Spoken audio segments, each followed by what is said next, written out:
62% of women who rely that 62% of women rely on their business as their primary source of income, yet 88% of women generate less than $100,000 in their business annually. That is taken directly from Patty Block's website at the Patty Block group at the blockgroup.net. And Patty is joining us today to talk about this phenomenon that women often go through, Patty, where they're maybe not generating the kind of income that they need to be. And that's your specialty, is to help women really rein that in and get them making more money. But there's a lot of psychology and a lot of roadblocks that go into that. So welcome to Cash In on Camera. I'm excited to have you here to talk about what you call the broken cookie effect. So why is it that women are so held back and not making the revenue that they should be? So thank you for having me. I'm thrilled to be here. When I was growing up, my mom used to make these fabulous cookies. Right. The whole house smelled good. It was warm. Cookies were gooey. You can just imagine, right? Oh, And it smells, I can smell it right now. It's like, yes. exactly. And all of my life, I watched my mom eat the broken cookies. But it wasn't until I was a teenager that I even thought to ask her, why do you only eat the broken cookies? Do they taste better? And she laughed and said, no, I eat the broken cookies so you can have the whole ones. Mm. And not too long ago, so several years ago, I saw that really startling statistic, which is from NABO, with the National Association of Women Business Owners. And that really struck me, that statistic that in many cases, we're not raised as women, as girls, to be breadwinners. And so our mindset is very different as we come into business. So not too long ago, I kind of connected the dots and realized between that statistic and watching my mom eat the broken cookies that there's something happening here. In the 15 years that I've been working with women business owners, I see it over and over. This spirit of self-sacrifice that we learn from our role models that we bring into our businesses. And so I coined the term the broken cookie effect. And it has really been resonating with women that I'm talking to. And that's part of my mission, is to bring this to awareness so that we can change it. Yeah. We have a Facebook viewer who's saying, glad I'm watching this. And it's an important conversation, I think, especially for women, Patty, because, and I can think of even my own situation in our own household. There are many cases where it might not be a cookie, but I understand the analogy, right? It's like there are lots of different things that I do, and I say I'm putting other people first. And so, how can women break that pattern? And is it always bad to be doing that? Like, is there some way to find a balance between being nurturing but yet putting yourself first? Absolutely. And that's the whole concept of what I teach. I'm not saying be selfish. I'm not saying change who you are as a person. I'm saying we can do both. We can serve others and we can make a lot of money. And when we make a lot of money, what that does for us, first of all, it benefits everyone around us. It benefits our staff and our families and our community.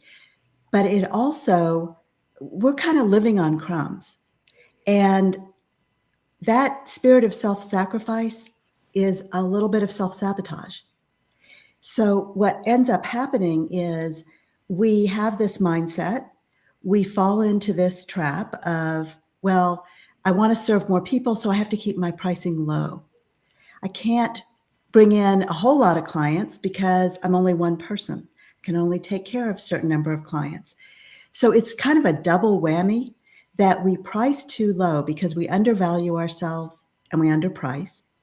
Then we over-deliver on our services and we take fewer clients because there's only one of us, even if we have a small team of people. So it's almost like a triple whammy of all of these things that keep our companies very small and not very profitable.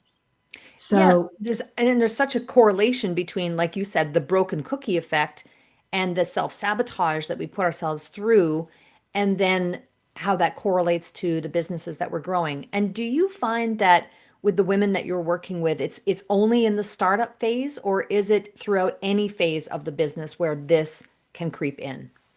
any phase and every phase. And the companies that I work with are all established women business owners. They're high achieving experts in their fields, and they all are service companies. So a lot of professional services and specialty consultants. And I see it at the startup phase, I see it every step of the way. And even women that have been in business for 25 or 30 years who are now thinking about exiting their companies, I work with those women in a somewhat different way in terms of positioning, but it's a real challenge because a service company doesn't typically have assets. So there's nothing to sell when they're ready to do so. And that is a different kind of challenge. So I see it at every stage. Yeah. I want to talk about the $100,000 benchmark. I don't know if it's a benchmark, but so much as a goal to reach, right? It's like we get to that threshold and it changes the mindset, I think, but also changes your finances. It changes the game. Do you see it that way? Because you did mention $100,000 on your website as being like a number. It was in that statistic that you shared. Is that the number that we should be kind of aiming for as the first place to get to, and then be able to move on from there? How important is it to get to that 100K mark? So, one thing I want to maybe highlight is everyone talks about gross revenue. The market does, your competitors probably do. I mean, everyone's talking about what level of revenue and gross revenue, but it doesn't really matter. I've talked to companies that are bringing in $16 million a year, but they're a break even company. So, what I'm talking about is profit. How much power does that buy you? How many choices can you make based on what you're bringing in and what's going out of your company? So I'm very focused on cash flow and on what is your net income after you've paid all your expenses and your taxes, and perhaps you have staff. Most service companies, all of our money goes into staff, really. But that means you can take out less personally from your company. And so I'm looking at that balance of, yes, 100,000 in gross revenue is great. And then let's get to 250,000 a year. And then let's get to $500,000 a year, because that gives you so many more choices in terms of what you can do. And we have to look at the whole picture, not just the top line revenue. I feel like $100,000 is a place where when you reach it, you can say to yourself, okay, now I'm on to something. I have a very clear proof of concept when you reach that level, but it's not the be all and end all. And I see so much of that online where people are like, "Oh, get you to 100K," but I'm thinking, gee, that's only like that's just the beginning, in my opinion. I You, agree with you. it's not. I mean, it's a lot, but yet not a lot. Well, it ties into thinking small. Yeah. And when we're thinking about those very incremental increases, it really doesn't get us where we want to go. And everything, in my view, flows from pricing. Again, we undervalue ourselves as women, and we underprice, and we want to be fair to our clients, and we have all of these beliefs in our heads. And because of that, it works against us. So I start with shifting people's mindsets around money, around pricing, and how to build in value, and look at the value to your buyer, not just what you think your services should be bringing in, but what is the value to your buyer? I am so glad that I learned about value-based pricing early on, because had I not learned that idea, I might have gotten caught up, especially in the video world. I might have gotten caught up in the, selling my services for $30 an hour type of thing. I could have gotten caught in that and I didn't. So I'm really glad that I learned that lesson early. But for those who haven't learned the lesson yet, it's important to really grasp that, because when you can grasp value-based pricing, boy, it really changes not only I think how you feel about your business in general, but it obviously changes your finances and changes so many. And I think it also starts to attract different kinds of people to you. How does that work in your world, Patty, in terms of when you can really get your mindset in a different way, are you able then to attract a different kind of clientele more easily? Yes. And a majority of women may not have a sales process. We're kind of winging it. And we don't really like to admit that. But, or we have a different process for each prospect that comes to us. We Yes. start customizing, and we start customizing the pricing. So I'm I'm guilty. about Guilty. I did do that for a little while. exactly. We've all done it. And so I'm all about simplifying and standardizing because what that does, including with your pricing, because what that does is it builds your confidence. You're not winging it anymore. You have a process. And the other person will sense that, will recognize it, and it gives them confidence. They start to trust you more. So there's that piece of it. Plus, you're guiding your buyer on a journey. And when you have a process, that is exactly the way they feel, is they're going somewhere. And this is leading to the solutions they're looking for. The other thing I'll mention is so I have two programs. One is called Value Driven Pricing. The other is Painless Selling to Ideal Buyers. And they're fit together like a puzzle. And that's the whole concept is it doesn't matter how well you sell if your pricing isn't right. And if you're not basing it on the value you provide, then it's like a disconnect. So there are several pieces that all fit together. When we're talking about taking them on a journey, there's a psychological journey. There always is when there's a seller and a buyer. And as women, we don't like to think about selling.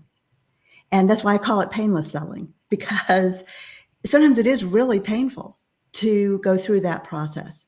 And it really doesn't have to be. And honestly, running your company doesn't have to be so hard. But when you're more profitable, you can also bring in help. You feel less isolated. So there's so many benefits for women as we bring in more money. If you are, as you say, reinventing the wheel every single time a new prospect comes along, it's almost impossible to grow because you're customizing the approach. And especially, as you point out, if you're not charging what you really should be charging for the value that you provide, that's when people are squirreling and they're kind of like on the roller coaster ride and they question, they go, well, how is it I'm seeing all these other people being super successful? Because they have standardized processes. I think they've standardized products. You can alter and tailor, I think, that the proposals to prospects based on different standardized things in your business that are value based, that have been value based priced, but do you agree with that? Like that's how I do it. I have certain things that I offer, certain strategies, and when I'm talking to someone, I might customize a proposal, but I'm grabbing those different elements and putting them in the proposal at that and then adding that up to the price, right? So Yes, is that how you approach it as well? it is. And the what I often say to my clients is you have discretion. You're the boss. So when you have it standardized and you're not freaking out because you've got to put a proposal together and you're not sure exactly what to put in there, there's a lot of fear underneath, both for pricing and for how we're developing proposals, how we're selling our services. So all that fear really weighs heavily on us. And the idea that you can, when you standardize, you are helping your buyer understand how you provide your services and what it's going to be like to work with you, which means they're going to start trusting you quicker and they're going to understand so much easier what it is that you're going to provide and how you're going to go about providing it and the value that you provide. So it's really like a cascade effect. As you address your pricing issues and you build your confidence and you learn how to talk about it differently, then your buyers will respond differently. And to your point, you'll also be attracting different buyers. Yeah. And one other thing I wanted to mention is when right now, most women, we're waiting for the phone to ring. We have an inbound effort. So we're waiting for referrals and introductions. And that works until it doesn't. So one of the things I work with my clients is helping them define and find ideal buyers. Who is an ideal buyer? Where are they? They're out there. And now part of your job is to find them and to help them understand that you are uniquely suited to help solve their issues. I love that. One of our Facebook viewers has asked, will there be a replay? Just catching this great conversation. We are live streaming this conversation right now on all of my platforms and a few of Patty's, in fact, at the same time by using RESTREAM pairs today. So yes, all of this is being broadcast in real time and then will be available on Patty's and mine, our platforms on social media. And then we do repurpose the audio to the podcast platform. So if you want to be listening to this conversation on your next walk or jog or run, then you can do that as well. So that's how Cash In on Camera works. So thank you for asking. Yeah, Patty, I just love this conversation. I think we could probably be here for a lot longer time. I wanted to ask you, we have a fun segment that we do on the show called Stop Marketing Like It's 1999. What is something like a tool, tip, tactic, or technique that you're using at the Block Group to market yourselves that's working effectively for you that you could share with our audience today? One of the things that's worked well for me always are speaking engagements and guesting on podcasts and doing fun things like this, like live streaming. So that always has served me well before COVID. Now we can add to that the virtual speaking opportunities. And one of the things that has worked really well is leveraging other people's groups. So putting the word out and directly asking specific people that I know have existing groups of women business owners, may I come and speak? Can we talk about this topic? How can we develop this concept for your viewers, for your audience? And so they're happy because they're always looking for speakers. And I'm bringing tremendous value talking about this topic. So it's a win-win all the way around. And I've met some of the most wonderful people by going into these groups and doing master classes or workshops or speaking engagements. I couldn't agree with you more. I think speaking, I've always advocated for business owners, women business owners, to speak on your own platform and then also speak on other people's platforms. What is the common denominator? Speaking. You have to get out there and talk about your area of expertise on as many platforms as you possibly can. So I absolutely resonate with your advice on that. So thank you so much for sharing. Patty, how do people get in touch with you? I know you've got Revenue Roundtable, you've got all these different amazing programs. How do people get in touch? And I'm going to show the website here. I know it goes across here, but there's a quiz. Let me see if I can get to it real quick. Here, take the quiz now. Conquer your revenue roadblocks, which I would highly encourage people to do. But where do you want to send people? So I love connecting with people on LinkedIn. And it's Patty with a Y, Patty Block on LinkedIn. And when you connect with me, please reference this program so that I can make that mental connection. You also can connect with me on my website. There's a contact page at theblockgroup.net. And I would love it if your audience would like to take the quiz. It's myrevenueroadblocks.com.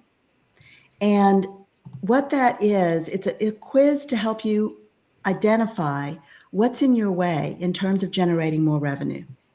And you will receive a report, an email that will outline for you what the results are and where you could get started in addressing those roadblocks. Amazing.